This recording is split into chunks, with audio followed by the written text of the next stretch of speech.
Good morning. It is Monday, March the 30th. This is the day the Lord has made. So we're going to rejoice and be glad in it. And we're also going to keep reading. So let me back up just a few sentences to make sure that we remember where we were at. I scurried down the leg of the table and headed toward the door. Wish me luck, I squeaked. Boing, boing, Og said. I slid through the narrow space under the door, and there I was, out in the hallway of Longfellow School. It's dark in the hallway at night, of course, but there are little lights along the way so I could see where I was going. I remembered that Mrs. Wright had said that the lost and found was in her office inside the gym. I've been to the library, the playground, the principal's office, but I've never ever seen the gym. I hurried past the other classrooms, took the turn down another hallway, past Principal Morales' office, and past the cafeteria. That was as far as I'd ever gone in my nighttime adventures at Longfellow School. But that night, I saw that the hallway took another turn past the cafeteria. I was in uncharted territory when I saw two gigantic doors. I stopped and looked up. The sign on the one door read, Gymnasium.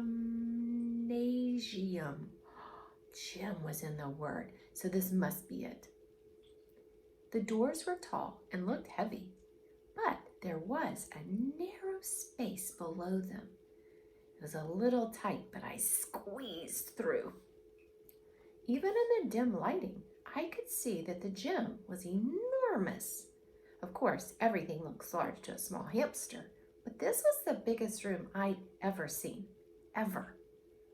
It was tall, tall, tall, and wide, wide, wide. I'm not sure what they did in the gym, but there were hoops with nets on poles at either end, and a shiny wooden floor. There was a big clock and a huge sign with numbers on it. I hope you're making a movie in your head right now like I am. I'm picturing the LCA gym. Are you doing that too?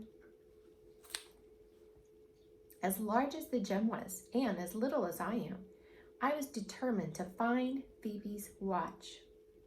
There was a smaller door to the right of the main doors. I looked up and saw a sign that said, Mrs. Wright. The space under the door was unsqueakably narrow. I took a deep breath, exhaled, and then pushed. Oh, at first I didn't get to go through it all, but I gave another big push. Oh, suddenly there I was in Mrs. Wright's office. Now, all I had to do was find the lost and found. One wall had a cabinet with a big lock on it. I hoped that wasn't the lost and found, since I didn't know how to open a lock without a key. Luckily, the sign on it read, Equipment. I looked around and saw a desk against the opposite wall. On the shelf next to the desk, there was another sign, Lost and Found. That's it, I squeaked, even though there was no one around to hear me. At least I hoped there was no one around to hear me. There was a stack of boxes next to Mrs. Wright's desk. I was able to climb them like steps and make my way to her desktop. I paused to catch my breath. I suddenly realized that Mrs. Wright wouldn't be happy to see me on her desk. Mrs. Wright liked to see everything in its place, and she thought my place was in my cage. Then I saw something terrible. Mrs. Wright's whistle. It was lying right there on top of her desk. Funny, I'd always imagined that she wore that whistle everywhere. But I guess she went home without it. Lucky for her family. It was silver and shiny and hard. I walked right up to it, so close I could see my reflection in it. You're not so scary, I squeaked. The whistle didn't say anything. I hadn't expected an answer, but still, I was relieved. You're not so big, I yelled at the whistle. Again, the whistle was silent. loud!" I yelled again. The room stayed quiet, quiet, quiet. I could have stayed there a lot longer just yelling at that loud, rude whistle, but I had work to do. Mrs. Wright's desk was tidy. We know what that means. And so was the lost and found shelf. As neat as it was, I thought about the things that Thomas said he'd seen, so I decided to check it out from the desk first. I didn't see any snakes or anything large like the tuba Aldo mentioned.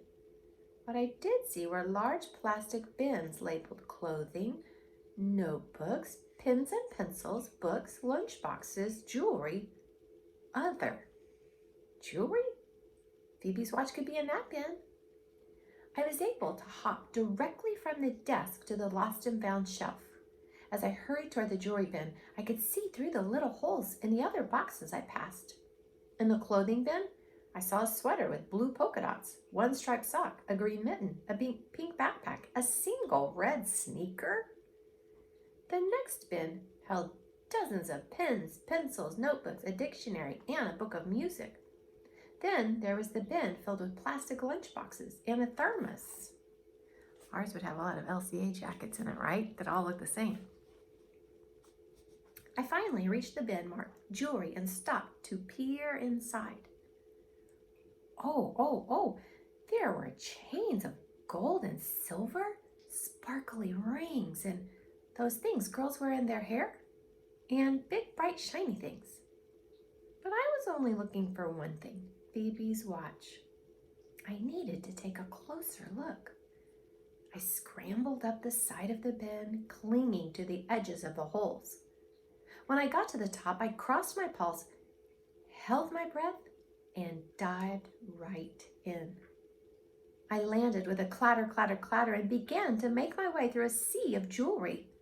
It wasn't easy because the items kept shifting beneath my toes. I poked around with my paws and carefully began to dig through the tangle of rings, bracelets, and necklaces. If only their owners had thought to check the lost and found. Then I spied something round that had numbers on it in a circle. Yep, that was a watch, all right. I liked the red band and stars in between the numbers. I flipped it over. There was no name on it except Timewell, which I think was the name of the company that made the watch. At least I didn't know of any students at Longfellow School named Timewell. It was a very nice watch, but it didn't fit Phoebe's description. After some more poking, I found another round clock face. I tugged it out of the pile. It had a gold band, and in the center of the clock face was a smiling yellow flower. There was no name at all on the back of that watch.